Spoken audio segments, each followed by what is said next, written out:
Welcome to the grim darkness of the far future as we begin to pick out some of the individual factions that make up the science fantasy epic that is Warhammer 40k.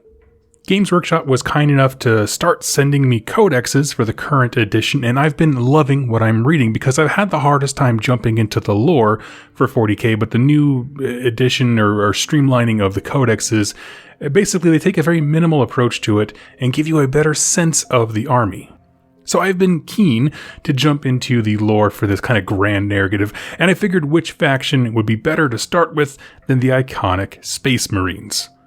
And while there are dozens and dozens of books and games and audio dramas and so on that capture the details of this faction more than any one video could ever hope to do, I wanted to discuss them from a slightly different perspective, right? Put the 2+ spin on them and talk about what makes them so unique as a faction despite being the poster boys of the game.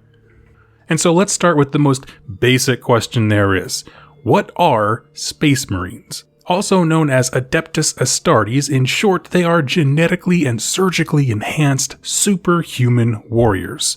They travel amongst the stars, defending the Imperium of Man from endless enemies that threaten it, both outwardly, like aliens and that kind of stuff, but also inwardly, like chaos forces corrupting a populace.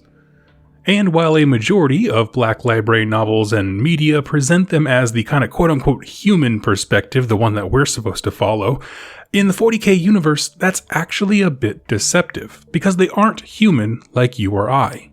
They are very, very different, and that's what I want to focus on in this video.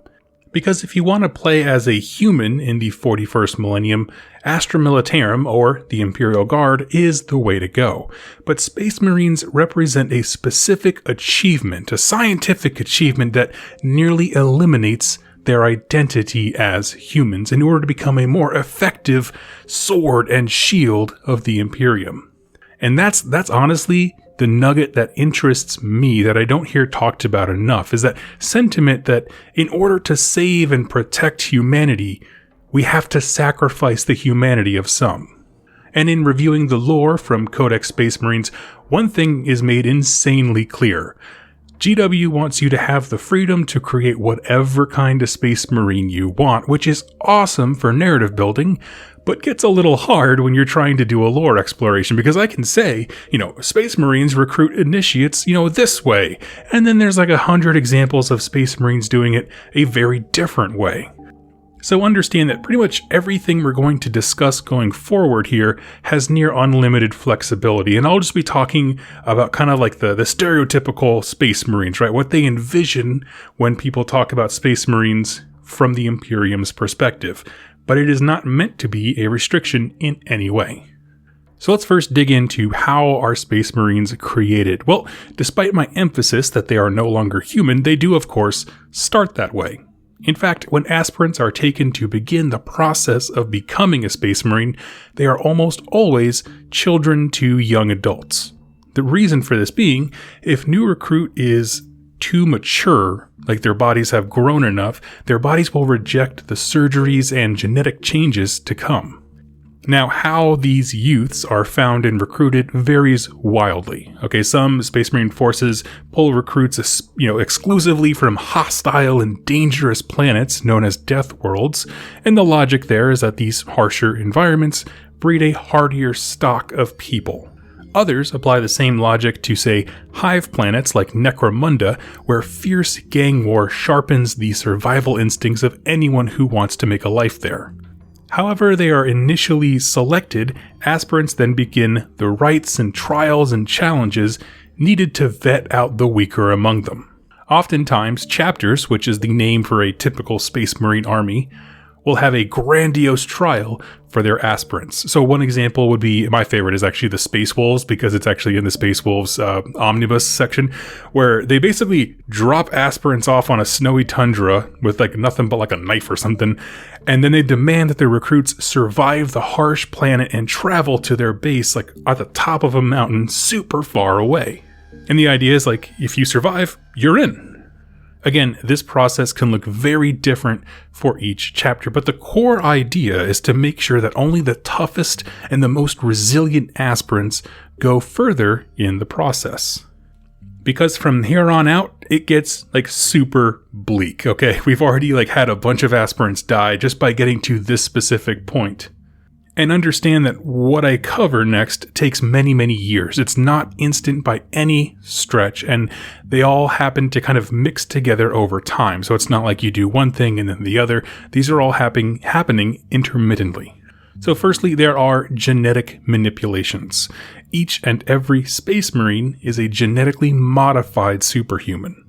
Now, I won't go into too much detail here, because it really does require its own video, but the genetic blueprint that's used to elevate humans to this kind of demigod level are based around that chapter's Primarch, synthetic humanoids engineered by the Emperor himself long ago. And the idea is that by splicing and engineering the Primarch's godlike DNA into aspirants, the new recruit begins to change, grow, and take on many aspects of their progenitor.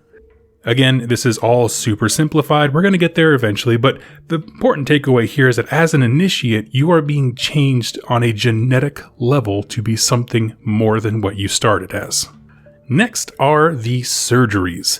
There are a sum total of 19 specialized organs that Space Marines have custom grown and implanted into them. Some chapters have less, depending on flaws or how their body rejects things. And Primaris Marines, the newest ones, that basically the typical Space Marine you'll buy now, have a further 3 organs.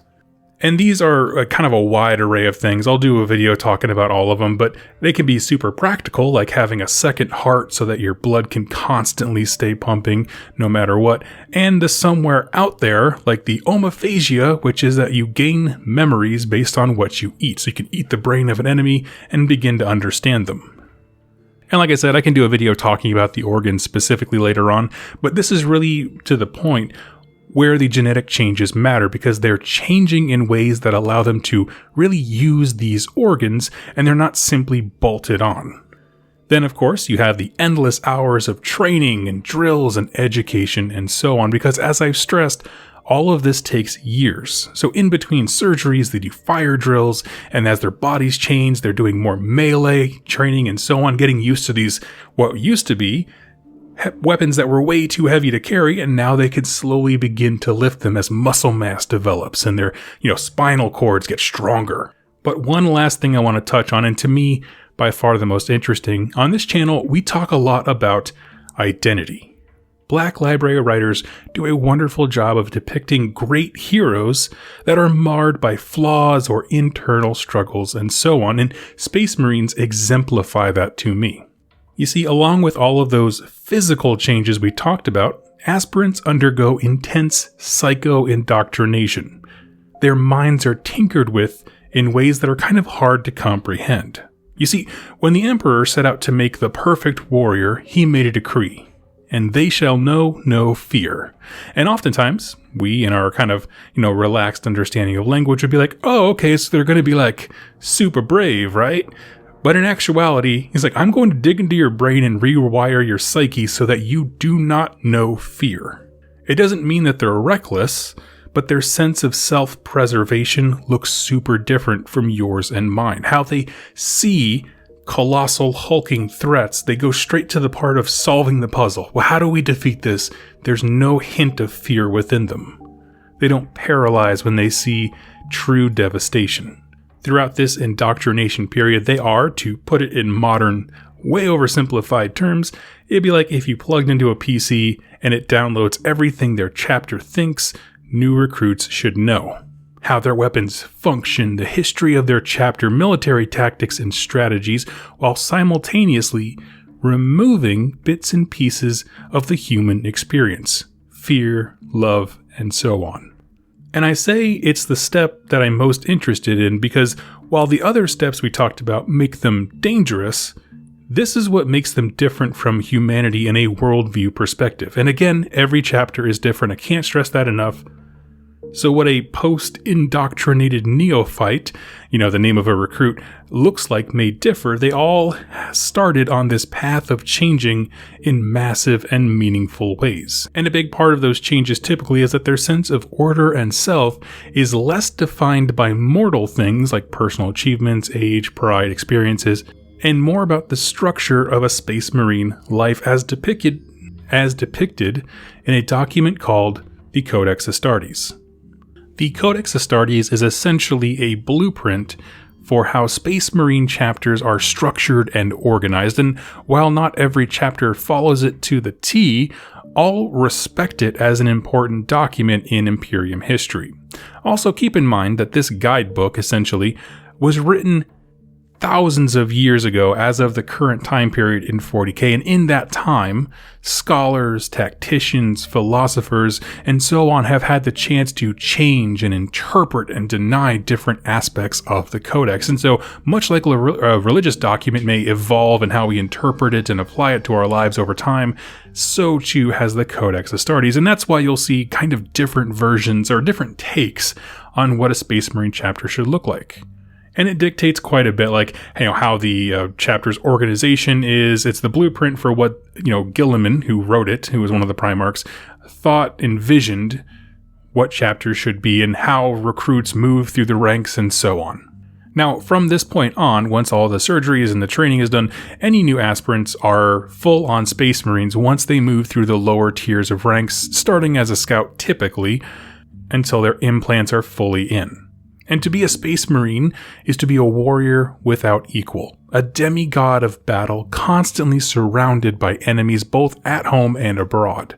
Their lifespans are massively increased, so this is signing up for several lifetimes worth of carnage, battle, and gore. Their numbers are few when compared to the threats that face humanity, so they are constantly rushing from one fight to the next, trying to keep the ship that is the Imperium afloat, defending that which they used to be, which of course is humans, and yet they are detached because they need to be, right? They need to be able to make the right choices and to fight and to sacrifice the lives of billions, to cut the cancer of chaos from the Imperium or stomp out the endless tides of Xenos.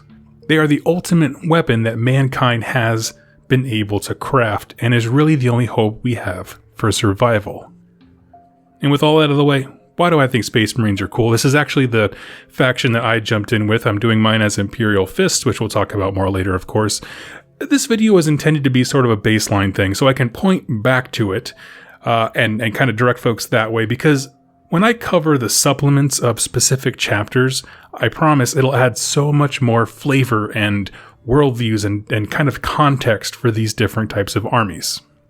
But it's important to understand kind of the base fundamentals of what a Space Marine is, and then we can talk about all the different iterations of it and how some have mutated or changed or evolved over the long lifespans that they have. One of the things that really stands out to me about this book, though, is how much room that they made for you to create your own chapter. And I don't just mean rules-wise. Of course, there are a lot of different rules mechanics to create your own chapter, but I mean even freedom within the process of becoming a Space Marine. There's a lot of room there, including the number of organs they have, obviously the color schemes, that kind of stuff, their temperaments, any flaws or attributes they gain. And I just love that. I eat it up, right? Anytime I can create a very narrative, flavorful army, and I feel like I have the tools, both, in terms of lore and rules, to do whatever I want, that gets me really excited. And as I said before, a common thing you'll talk about on this channel is this idea of identity and how different we can all be. This idea of having, protect humanity by destroying the humanity of a few just absolutely gets me, because they're like us, right? They communicate like us, they have personalities, but they aren't. They have a very different worldview that has been manufactured. No mortal can understand it. They don't get fear or romance. They see only violence, sacrifice, and duty and discipline. And there's just something about that I find very gripping. And so there's some wonderful Space Marine novels out there. If you want a cool sense of maybe some internal struggles and how they can deal with things, the first 4 books of the Horus Heresy series are my absolute favorite, but I'm looking for more all the time. So friends, tell me your thoughts on the Space Marines. Of course, it's a very difficult thing to talk about because one, they're so iconic, there's so much material out there about them that unless I was going to make like a 12-hour video, we wouldn't, of course, be able to cover it all. And the rate at which Games Workshop produces material about them is just staggering. I can't fathom trying to keep up with it. But you know what I mean? There's this great wide open range for you to do whatever you want with them, to really customize them and kind of create whatever you want to see on the tabletop. And of course, the first thing I hear is people saying, I'm getting tired of hearing nothing about Space Marines, but they are the main protagonist of the setting, and we're going to be jumping into Necrons here very, very shortly. There's a lot more to cover with this, and like I said, once you get into the sub-factions and chapters and that kind of stuff, that's when the personality really starts to show, and that's what I'm excited to jump into. So let me know your thoughts. Which would you like to learn about first? I'd love to see them in the comments down below. Thank you all so much for watching and listening, and I'll catch you next time. Happy wargaming. Hey everybody, I hope you enjoyed that video. It was made possible by the folks over here to the left. These are my top supporters over here on YouTube and on Patreon that keep this channel going. If you'd like to learn more about how to become a supporter and get some cool things in the process, like exclusive pictures and interactions with me and get your questions answered here on the channel, go ahead and click any of the links down below or the join button on the community page over on YouTube.